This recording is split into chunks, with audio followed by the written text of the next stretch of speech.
And Australia is in recession for the first time in nearly 30 years as the coronavirus pandemic sent the economy into a tailspin. The country's economic output slumped by 7% between April and June.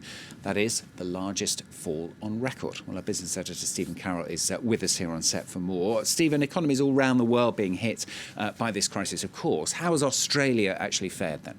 In an Australian context, it's an absolutely massive blow. The economy in Australia has been growing consistently since 1991, and this recession is going to be the worst on record for the country. Now, the drop in economic output of 7% is the equivalent of a loss of around 22 billion euros worth of the economic output of the country. The fall in GDP mainly due to a slump in consumer spending. That fell by 12% over this period. The biggest concentration was a fall in spending on services, things like restaurants, transport, reflecting the lockdown measures that were in place, and of course businesses that were forced to close as a result. The hours worked also fell by 10% over this period, again reflecting businesses that had to be shut down during the lockdown. Interestingly though, household income actually rose slightly over this period, and that's thanks to the government support measures that have been put in place in Australia, both for individual workers but also for businesses. Businesses received the equivalent of some 29 billion euros from the government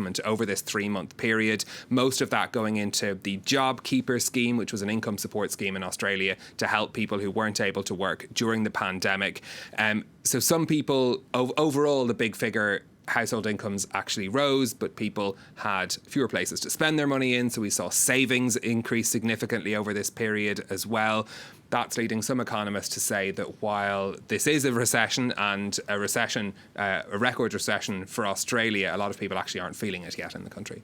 Most importantly, of course, recovery. What are the prospects for that? Well, if you look at the comparative to other countries, Australia's drop of 7% is relatively small compared to other countries. So France, for example, over the same period fell by almost 14%, and the American economy contracted by 9.5%. So it has less ground to make up. The expectation is there will be some form of bounce back in the next 3-month economic period. That's July to September.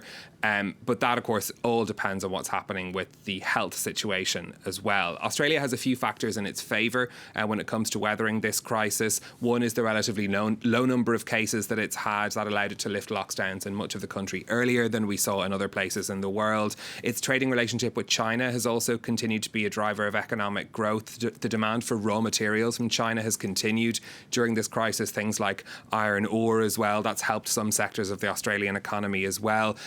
As in other countries, though, it just depends on how the virus is being managed. There's been a lockdown imposed in the state of Australia, the state of Victoria, which is, of course, home to the city of Melbourne. That's going to have a big impact on the economy for this period as well.